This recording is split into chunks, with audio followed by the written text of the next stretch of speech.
Student, today we are going to start the first of thermodynamics. It's very important as far as first means that is nothing but the third semester is concerned. So first law is very important. Now in this first law, it is always asked, the statements are always asked, statement and mathematical expression they are always asking in the first law of thermodynamics. Remember here, first law of thermodynamics. This law is nothing but it is called as law of conservation of energy. This law is called as law of conservation of energy. This law is called as the law of conservation of energy. And remember here, this law is given by 5 scientists: Helmholtz, Kelvin, Joule, Mayer, and Clausius. These are the scientists who have designed this first law. Who have designed this first law? Helmholtz, Kelvin, Joule, Mayer, and Clausius. Now, remember in this first law of thermodynamics, statements are always asked in the examination and the mathematical expression for it.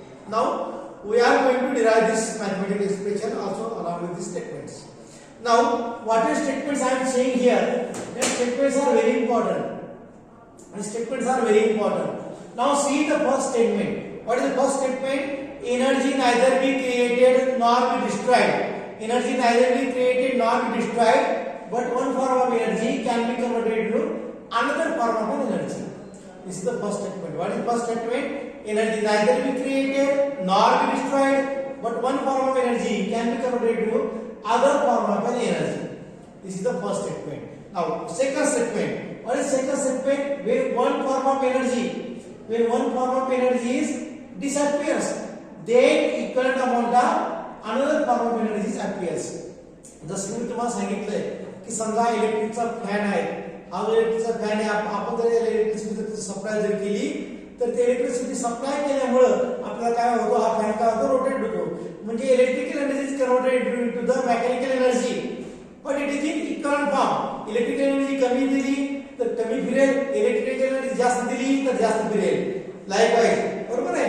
म्हणजे statement काय म्हणतं की when one form of energy disappear, म्हणजे electrical form काय होऊ लागला, disappear होऊ लागला, आणि दुसरा कोणता फॉर्म ऍक्टिव्ह होऊ लागला, मेकॅनिकल फॉर्म. कारण फॉर्म काय फिरतोय, म्हणजे काय, but it is in equivalent amount, it is in equivalent amount, और it is in proportion, it is in equivalent amount और it is in proportion. So what is second statement? when one form of energy disappear, then equivalent amount of other form of energies appears. Now, तिसरं आपण बघितलं, system बघितला, बरोबर आहे. आपण तीन प्रकार सिस्टम बघितले त्या ठिकाणी: open system, close system, isotropic system. आणि आयसोट्रॉपिक सिस्टम मध्ये तुम्हाला माहिती आहे की एनर्जी म्हणजे एनर्जी बाहेर सुद्धा जात नाही आणि एनर्जी मध्ये सुद्धा येत नाही. आर्गेटिंग म्हणजेच काय, तर या ठिकाणी बघा काय म्हणतात ते की energy of an isotropic system remains constant. बरोबर आहे. जी एनर्जी ती काय असते, remains constant. Energy of an isotropic system remains constant. This is the law. Then total fourth statement, the total energy of the universe remains constant. Total energy of the universe remains constant. बरोबर आहे. this is the fourth statement. and what is the fifth statement? आता बघा या ठिकाणी बघा, जर आपण जर तुम्हाला जर म्हटलं की बाबा हे 10 भाग द्यायचं, जे ही जमीन तुम्हाला खंदायची, 5 फुटापर्यंत खंदायची, बरोबर आहे. जर तुमच्या अंगात जर एनर्जी असेल तर तुम्ही खणणार, जर एनर्जी नसेल तर तुम्ही खणू शकणार नाही. म्हणजेच काय की जर तुम्हाला जर एखादं काम जर करायचं, एखादं वर्क जर करायचंय, तर त्या ठिकाणी तुम्हाला काय पाहिजे, you must possess the certain amount of energy to perform the work, बरोबर आहे. Without energy you cannot perform the work. Are you getting? मग बघा, मग तेच डेफिनेशन दिले. It is impossible for any machine, कोणत्या machine, it is impossible to do the work without consuming the energy. It is impossible for any machine to do the work without consuming the energy, and such machine is called as a perpetual machine. अशा मशीनला काय म्हणायचं, perpetual machine. So what is perpetual machine? It is impossible for any machine to do the work without consuming the energy, and such machine is called as a perpetual machine. And this definition was given by the scientist Helmholtz in 1847.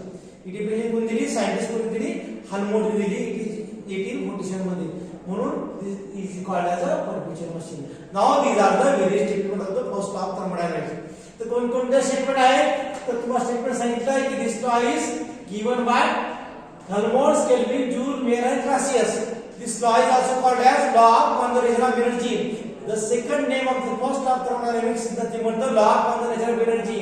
And what are the various statements? Once again I am repeating. First statement, energy neither be created nor be destroyed, but one form of energy can be converted to the another form of energy.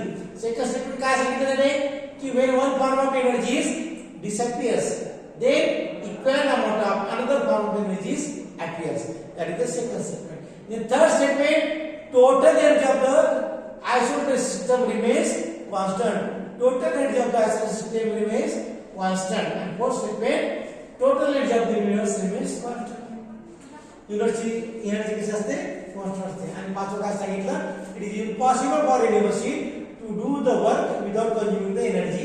And such machine is called as a perpetual machine. And this term was given by the scientist Helmholtz.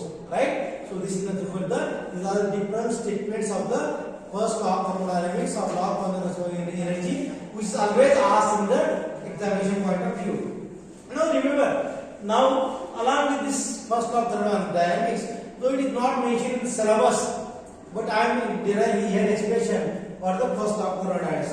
Now remember here the mathematical expression for the first law of thermodynamics. आता बघा, समजा या ठिकाणी state A आहे, state A पासून state बी मध्ये चालला, बरोबर आहे. स्टेट ए पासून काय झाला, स्टेट बी मध्ये चालला, बरोबर आहे. स्टेट ए पासून स्टेट बी मध्ये चालला, it will acquire some amount of energy. तो काय घेईल, some amount of काय घेईल, तो एनर्जी घेईल. मग काय होईल की स्टेट ए हा पहिले असताना याच्याजवळ थोडीफार एनर्जी होती, बरोबर आहे. याच्याजवळ काय होती, थोडीफार एनर्जी ऑलरेडी होती. आणि जी एनर्जी ऑलरेडी असते त्याला काय म्हणतात, इंटरनल एनर्जी म्हणतात. जी एनर्जी ऑलरेडी असते त्याला काय म्हणतात, इंटरनल एनर्जी म्हणतात. म्हणजे state A has a even internal energy, state A to state B, बरोबर आहे. अमाउंट ऑफ एनर्जी किती ऑब्झर्व झालेली, क्यू. इंटरनल एनर्जी काय, Q1. मग टोटल गेन किती झाला, E1 plus Q. A to B मध्ये गेल्यानंतर फायनल एनर्जी काय लिहिता येईल, E2. मग E2 बरोबर काय होईल, आता बघा त्याच्याजवळ काय होता की या ठिकाणी E1 इंटरनल एनर्जी Q तुम्ही हीट सप्लाय त्याला केली, हे टोटल झालं. मग काय होईल, हीट सप्लाय केलं तर either it may be expansion और इट मे बी कॉम्प्रेशन, बरोबर आहे. Either it may be expansion और इट मे बी कॉम्प्रेशन. मग काय होईल त्या ठिकाणी, final internal energy nothing but the E2 is equals to E1 plus Q plus W. E1 plus Q plus W. मग या ठिकाणी जर तुम्ही केलं तर E2 minus E1 is equals to Q plus W. आणि sorry, E2 minus E1 here I have mistakenly written here. You should note down that this is not E1. This one is E2. This one is E2 minus E1. This one is E2 minus E1. आणि E2 minus E1 आपण कसं लिहू शकतो, आपण E2 minus E1 कसं लिहू शकतो, for the E2 minus E1 you can write as a delta E. तुम्ही काय म्हणून लिहू शकता, तुम्ही त्याला डेल्टा ई म्हणून लिहू शकता. Are you getting? म्हणजेच काय, तर तुम्हाला काय भेटलं, एक्सप्रेशन भेटलं. Delta E is equals to what is the state expression for the mathematical expression for the first of thermodynamics. Delta E is equals to Q plus W. Delta E is equals to Q plus W. आता आपल्याला माहिती आहे की W कधी positive असतं, कॉम्प्रेशनच्या केसमध्ये. W कधी positive असतं, कॉम्प्रेशनच्या केसमध्ये. म्हणून काय, मी नंबर 1 लिहिलेली compression. Delta E is equals to Q plus W. Delta is equals to Q plus W in the compression. Second स्टेटला काय लिहिलं मी, in expansion. Delta is equals to Q minus W. कारण की W कसं असतं, negative असतं. बरोबर, कसं असतं, निगेटिव्ह असतं. आणि कोणत्या केसमध्ये असतं, एक्सपान्शनच्या. म्हणून delta is equals to Q minus W. Delta is nothing but Q minus W. आता बघा या ठिकाणी आपल्याला काय मिनिंग आले, या ठिकाणी आपल्याला टर्म आले डेल्टा ई, Q आणि W. डेल्टा ई, Q आणि W. डेल्टा ई, Q आणि W. आता बघा या ठिकाणी आता मी एक एक टर्म तुम्हाला डिस्क्राइब करत आहे की साइन कन्व्हेन्शन. नेक्स्ट हेडिंग घ्या, sign conventions of delta E, comma Q and W. Sign conventions, त्यांना मीनिंग काय, sign conventions of delta E, Q आणि W यांचं मीनिंग काय. आता बघा डेल्टा ई जर प्लस डेल्टा ई जर असलं, प्लस डेल्टा ई आहे म्हणजे याचा अर्थ काय, प्लस डेल्टा ई आहे म्हणजे U2 मोठा आहे U1 पेक्षा. डेल्टा ई कसा आहे पॉझिटिव्ह. समजा डेल्टा ई कसा मी सांगितलं बाबा डेल्टा ई काय तुमचा 10 आहे. किती तुमचा डेल्टा ई किती आहे 10 आहे. म्हणजे V2 ची किंमत जर 20 असली आणि U1 ची किंमत जर 10 असली 20 - 10 बरोबर 10 positive 10.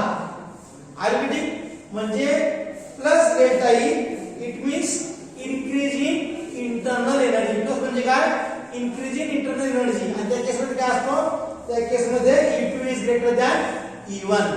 E2 is greater than E1. आता दुसरी केस काय तुझे सायकल विषय काय minus delta E. Minus delta E म्हणजे काय मायनस यायला पाहिजे उत्तर. म्हणजे काय मायनस यायला पाहिजे म्हणजे E1 जो आहे हा मोठा पाहिजे. E1 ची व्हॅल्यू मोठी पाहिजे. म्हणजे E2 जर 5 असेल आणि E2 जर E2 जर 5 असेल आणि E1 जर 10 असेल तर answer is -5.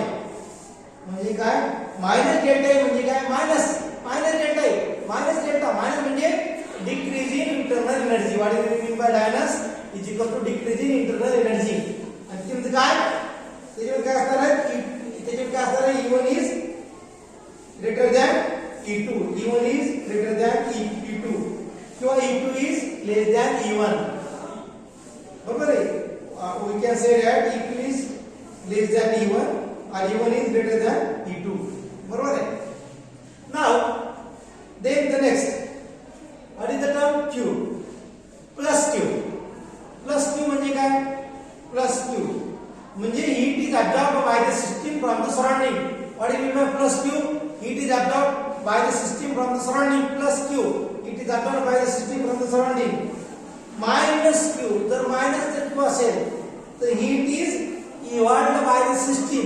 it is evolved by the system आणि कोणाला to the surrounding. minus Q म्हणजे heat is evolved by the system to the surrounding. system to surrounding. आता कोणती टर्म राहिली plus W. आता आपण बोलतो अगोदर बघितलं what is plus W. plus W is what is plus W? that is nothing but the work done on the system by the surrounding. what is plus W? plus W म्हणजे काय work is done on the system आणि कोणाकडून by the surrounding.